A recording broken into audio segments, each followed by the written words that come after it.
A lot of vet calls can be avoided with preventative health measures for your horse. And it's really simple. Think about how you'd feel if you ran a mile when you're not used to it. Think about how your arm feels after pounding nails into a fence board for a day. Even the slightest movement repeated over and over again can cause problems like carpal tunnel. And you were just talking to friends on Facebook. The same holds true for your horse. Prevention is the big P word for the day. So, okay, you've been diligent. You're feeding right, exercising correctly, doing all the right things, and still something happens. It's time to call the vet. Veterinary medicine has come light years, from administering vaccines and Coggins test to nuclear scintigraphy and embryonic transfer. And then there's the alternative therapies, acupuncture, chiropractic, and magnetic treatment. And there's probably lots more. But these are the things we're going to be talking about in this episode.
Well, we just got done an intense 6 to 8 weeks of showing with these guys. We've been showing them since the latter part of December, early January. And whenever we get through such a long stint, we have a vet that comes in. This is Dr. Rudnick from Mill Pond Equine in South Florida. And he's our chief veterinarian at Crown Point. And his team comes in and we go through every one of our show horses and with a fine-tooth comb, and we tweak things and get them ready to go and keep them going so that we never run into an issue with soundness. Preventative care is a lot better than being on the other side when you have an injury halfway through the season. You lose the season. So we're huge in preventative. When people come into our barn and they see this happening, they think we have a lot of sick horses, when in fact we have the healthiest horses around because we're constantly doing all the preventative care for them. So yeah, we do this about every 2 months here at Crown Point, and we go through every performance horse, and we spend a good part of 2 hours almost on every horse here, and it's a long day for Dr. Rudnick, but we get it all done, and then we're back to winning on the circuit. Because getting no ribbon in a class isn't fun, just because you're suffering from a little bit of a sore muscle. I would say that the most important part of maintaining good health in horses is absolutely preventative. In saying that, I mean you need to know your animals. You need to know what their normal eating habits are, their normal drinking habits, even their normal pooping habits. It's very, very crucial. If you do have to call a vet, oftentimes the first question they'll ask you is, well, is that normal behavior? Before I come out, what about the horse isn't normal? This has been really, I would say, the key to my success is that, you know, I am a turbo mileage person. I don't do this often, but I have been on tours with my horses, and we've driven, for example, the last one, 26,000 miles. So, you know, you have the elements that you deal with, change of water, change of hay supplier, where not everything is exactly the same like it is at home. And again, the key is to know the horses. Oftentimes on the road, they don't drink as well as they do at home. And immediately, I personally buy Gatorade, and they get their fruit punch Gatorade. That way I know that they've been hydrated. They love it, and you know, for me, the more hydration, the better. I also try always to keep their feed regimen the same. I do bran often because I feel like a horse with a lot of fiber and roughage in their system is able to disperse it also better. Long trips, I make a nice mash. There's several things, you know, that I do in order to keep them as healthy as possible. And I've had, knock on wood, a lot of success with that. No, we're a big believer in conditioning a horse. If even our older horses that kind of know what they're supposed to do and they understand their job, we still ride those horses almost every day or every other day for sure. And it's the conditioning of the horse. You will see horses in reining, they get sore hocks, they can get their back out of adjustment, and a lot of it just, you know, it's just kind of a common wear and tear on any animal or any athlete that you ask to do anything. We do have our horses checked twice a year, once at the beginning of the year and once sometime during the middle of the year or before we go to any major event, to make sure the horse is sound and there's not any issues with the horse. A lot of times when you ride a horse every day or you ride a horse a lot, you can tell if a horse has got a slight adjustment needs to be done to the horse, or if his hock's sore or something's going on. And again, it's just like driving your car every day. If you had a tire that's slightly out of round, you would feel that because you're used to that car and you drive that car frequently. So it's very important that you stay in tune with your horse. Every year I put together a list of the horses in our barn, and we have our vet come out, and I tell the vet to treat our barn as if it's an open barn, because horses that we are exposed to when we go to the show, they come from all over the country. And while you may have a disease that is regional, how do I know that my horse isn't going to be exposed to someone who was exposed to that? You would start with hopefully a sound horse, and that usually is dependent upon the horse's conformation. So good, well-designed breeding for a relatively correct conformation would be one of the things that you can do immediately to start to prevent certain injuries. For example, horses that have fairly straight hocks in their conformation are prone to high suspensory injuries. We know that. Horses with not crooked legs, but they're not straight, are also prone to pastern, coffin joint, those types of problems. And so by using corrective breeding, that would be a good place to start. Then it's physical therapy thing is the next, or at least training, I should say, would be the best thing next, is make sure you have a fit horse, or a horse that's capable of doing the exercise that you want them to do at the level or the intensity that you want them to do. You can't it's just like taking up jogging. You just can't get up off the couch and start jogging, you know, a marathon. You've got to train, right? So that's what I would expect horse owners, or responsible horse owners, to train the horse, get them fit and ready for the event that they're going to do. Two sides of prevention, isn't it? There's prevention at home for everyday prevention, and then there's prevention, you know, with sports-related injuries from the competition. So at home, we tend to be quite meticulous, maybe too much so about the turnout, because that's often where horses will get injured. So for example, our horses that go out during the day go out by themselves, usually with front boots on, in paddocks that have been walked about probably once a month or twice a month to make sure all the boards and there's no rocks and that kind of stuff that they can get injured on. And if they start carrying on too much, they get brought in right away. So that's, I guess, our prevention at home, and also just being very conscientious about looking at their legs twice a day. A lot of prevention comes from keeping an eye on the horses and making sure every time someone walks in that stall, you're having a quick glance over the legs or a feel of the legs.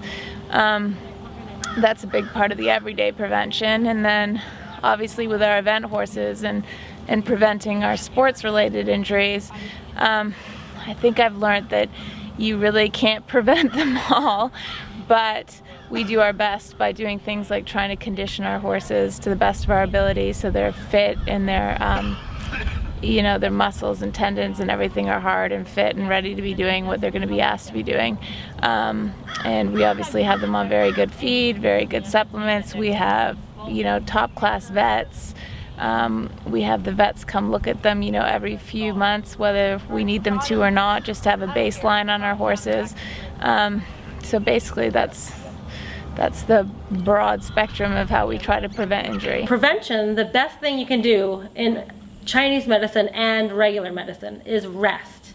So sport horses probably don't get enough rest because of their competition schedule, or because people you know, forget they're training, and rest is really important.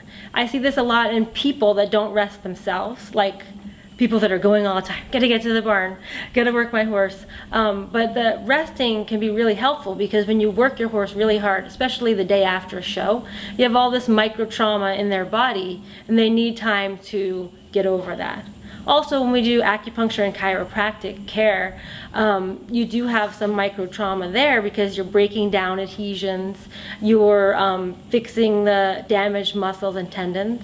So you need to give the body time to rest to heal itself.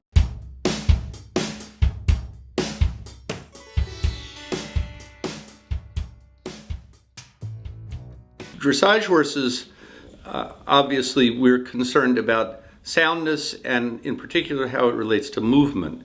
There are lots of problems that other horses have that dressage horses have less of. We're less prone to concussive problems, and most of the time we're riding on relatively good footing. But there are stresses and strains and muscle issues that crop up fairly often, and those are the things that are pretty much on the top of my list. So we're very concerned about not just lower legs, tendons, ligaments, and so on. And I should obviously add, we're concerned about shoeing that doesn't put the wrong kind of stresses on those areas. But more than that, the rest of the horse's musculature figures a lot into how well a horse moves and how much he's willing to move. When you get into more advanced dressage, and you're talking about literal collection as opposed to what people call collection when they think they just mean put the horse's nose in. But when we're talking about shifting the horse's weight back and making him carry a lot more on his hindquarters and engaging, and you look at a horse making a passage or making a canter pirouette, that affects the whole horse, up through his hamstrings, his glutes, over his croup. And so being aware of any discomforts, which is why, as you know, I'm so interested in grooming, helps us keep track of what kind of therapies the horse might need. So like dressage horses, unfortunately, they seem to drive off their hind ends more, or they have to power up and animate and do all the work that they do. So high suspensory injuries are fairly common in dressage horses. Reining horses, they do a lot of cutting or rolling on their stifles, so stifle injuries become a problem for those. Event horses is a mixture of all those because they have to do all of them. Show jumping would be, again, hock arthritis. Some show jumpers show a precedence or a high suspensory injury, those type. So there's a mixture of injuries depending on the support that they do, and that can help a veterinarian a lot.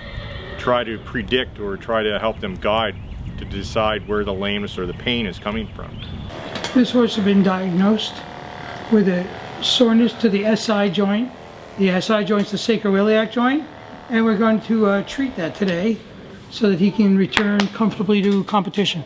And how are you going to treat it? I'm going to treat that with a long needle that's going to be ultrasound guided in toward the SI joint, and that's treated with a combination of medication that's an anti-inflammatory. Lameness or a surgery standpoint, both. I mean, some of the big things I can think of is the advent of MRI for horses. Definitely there's high field and low field MRIs, which 10-15 years ago everybody laughed at putting a horse in MRI. Now it's becoming fairly popular and economically feasible to put a horse in an MRI machine to actually give us more information on things that we've been treating the same way for 100 years. So MRI, certainly in the imaging world, has really really stepped it up another whole level and given us a whole much more information about lameness. Lameness locator is a device that you put on the horse, and there's one that goes on top of the head and one goes on top of the pelvis, and then there's an accelerometer or gyroscope that goes on the right front leg, and it's a very complicated computer I guess mathematical problem, but it's been worked out by several researchers that they've figured out how to measure the horse's lameness based on those areas. And it's a great tool for horses that are mildly lame or have poor performance. They're not particularly lame, but you can actually measure their lameness by this device. And it's really quite an advent or a breakthrough in lameness. We've been doing lameness the same way since veterinarian started, and this is a truly one of the first ones that you can actually attach to the horse, measure it, see it on a computer, and and then measure your treatments or measure blocking and see if you actually have located the source of lameness or pain. To know the anatomy of a horse when you own a horse, and getting to know the parts of the horse that you own are very, very important, like the parts of a car, getting to know the difference between the engine and then your belts and your hoses and everything else that's in the engine. So that would be helpful. Spend some time in front of an anatomy book of a horse and get to know everything about the horse, so that way the vets and the owners can all talk the same language. The equine veterinary medicine has come a long way, and it's also key to have a good relationship with your vet, with your clinic.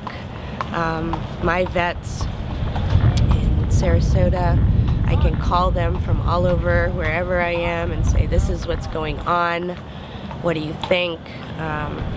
We have a great relationship like that, and I feel very comfortable with them. They know my horses. So that's also something that, as a horse owner, you should establish.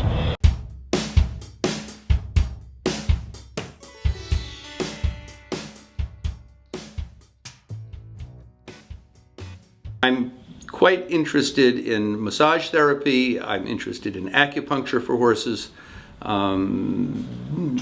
My personal jury is out on chiropractic, although there have been horses that I know that seem to be helped by it, so I'm certainly not arguing, but it isn't the very first thing I think of. I have definitely used chiropractic care on my horses.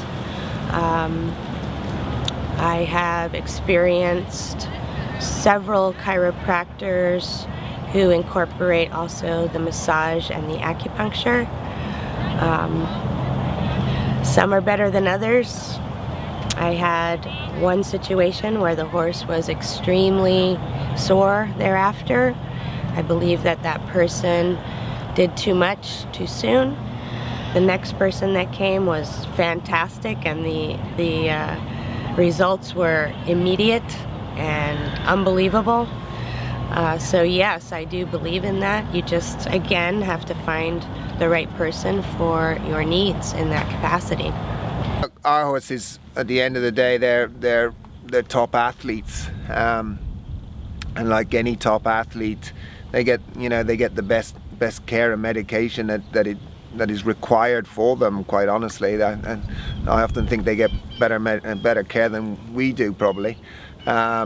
But yes, we've used acupuncture, we've used chiropractor, and so we have a magnetic blanket, ourselves, that we use on the horses, and any of these things that we think are going to help the horses to feel in the best possible shape that they can to perform to the level that we require. Of course, all those things are beneficial. I mean, at the end of the day, I go have acupuncture. I find it very useful, and so I think it must help the horses as well. But I don't think there's anything wrong with them as long as they don't do harm, right? And certainly there's been horses that everybody can remember that we tried everything else, but then the acupuncturist or chiropractorist came and helped that horse, right? So there's nothing wrong with it. I think it's a matter of picking and choosing, especially if it's an economic problem. Where do you put your money and how to best help your horse? So there certainly is a lot more information coming out about those alternatives. Magnets, lasers, all those things fall into that program. And what I think you'll see is the universities that are doing most of the research are picking up on this and trying to evaluate the effects of these types of things and design appropriate research to see if they actually truly work or not. You know, I've been doing this many years. The way we learn, three of us chiropractors out in Arizona, we all had racehorses at Turf Paradise, and we actually would go back behind the wood wall when they put a horse down, and we dissected these animals to learn the anatomy, the way we did when we went through chiropractic college. You know, we used a cadaver to learn. These people today don't have that chance. You know, they've never dissected a horse. They never actually did, and could look at the insides of this animal and say, okay, here's the sciatic nerve. Oh, this is one branch sciatic nerve. Here is the sixth cervical branch nerve, which goes into the shoulder. They are trying to use lightweight human activators, which it's not going to do anything to this muscle. Or they're trying to hand manipulate, which personally, I've never been able to hand manipulate a horse. I use the 2 8-ounce mallets to activate the spine. I have seen one veterinarian that did hand manipulate, and that was Dr. Dwight Hooten out of Atlanta, Georgia. But Dwight stood about 6'6", 6'7", probably went 280 pounds. He was a power lifter. He could do it, and he did it very effectively. Dwight and I did a lot of consulting back and forth. But make sure they're qualified and they don't just have a certification in that 4.5-day course. It's very rewarding. When I found Chinese medicine, I thought to myself, this is where some of the times I've been frustrated with my conventional vet medicine, with certain things that we can't treat, or just maybe it's out of the scope of the clients to continue on with treatment. The Chinese medicine has been really rewarding in that sense, because there's a lot that I can empower the clients to do themselves to make their horse better.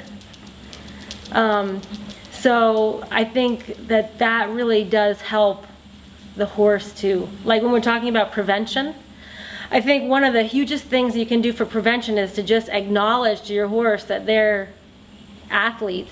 And if they're not feeling great today, well, maybe you just groom them and say, I understand you don't feel good today, or you have a headache today. You know, they can't tell us that. So maybe today is the day you back off a little bit and give them rest, because that's really great for their emotional health. Acupuncture. Does it hurt? Well, the short answer is yes. It can hurt. It's all depending on how you feel about needles. So I actually get acupunctured myself every week, and I always cringe the first time they put the needle in, because he always starts with a point on my head, which is analogous in horses to right by your forelock. What does acupuncture fix? Acupuncture fixes everything, in my opinion. But some people that are new to acupuncture think it's just for lameness. And like I said, the majority of my calls are for lameness. Because we're in the equine world, that's what people have problems with. But acupuncture also does work on the internal organs. It helps, basically, we think about acupuncture, that's an interesting question, because we don't work on the symptoms necessarily. I take into account all the symptoms they have, and then I try to figure out the root of the problem and fix the root of the problem. You can treat many different things, so symptoms-wise, like lameness, you can treat repro problems, digestive problems. It's very good for metabolic disease. It's really great for neuro diseases. My treatments all work much better if I have diagnostics. So my practice is a specialty Chinese medicine practice now, and I work with other veterinarians, and so I might look at a horse and say, well, let's see what your general medicine vet says about his hocks, or we need x-rays of his feet, and then I'll work with the general medicine vet. Maybe that horse does need hock injections. I'm not anti that, and sometimes that can really help, and then the Chinese medicine and the conventional medicine can work together, and maybe you only need to get one, your hocks injected once, not every 6 months. You can continue your competition schedule with a lot less damage to the joints. The most important things too of alternative therapies is that they are very powerful, but you have to do like a series of that. You can't just get one acupuncture treatment and think that your problem's solved. And maybe like for non-sweating, for example, the first time I'll treat a non-sweater, they have fantastic results after. You know, they may sweat normally for 3 days after. But then, you know, we live in Florida. It's hot. They're always going to have this, this reason why they're not sweating. So I can't just come once and then fix it. That's not how it is. You know, just like you wouldn't just take one dose of antibiotics and you're cured. So it builds on it, and you also have to do maintenance. So once we fix the initial problem, we have to figure out your maintenance schedule.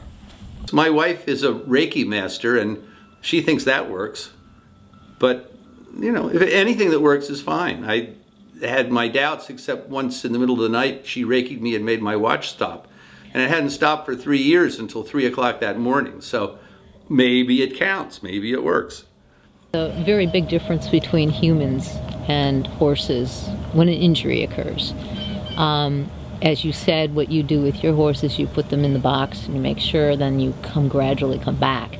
Now, I know a specific equestrian athlete who does not practice that on himself. He gets back on the horse with a blown out knee and continues to ride. Yeah, but I didn't say that was advisable. I didn't say that was the smartest thing in the world to do. And so actually, through that, I will know much more about how to rehab horses as I've rehabbed myself. Hopefully I'll be far more smarter with the horses than I am with myself.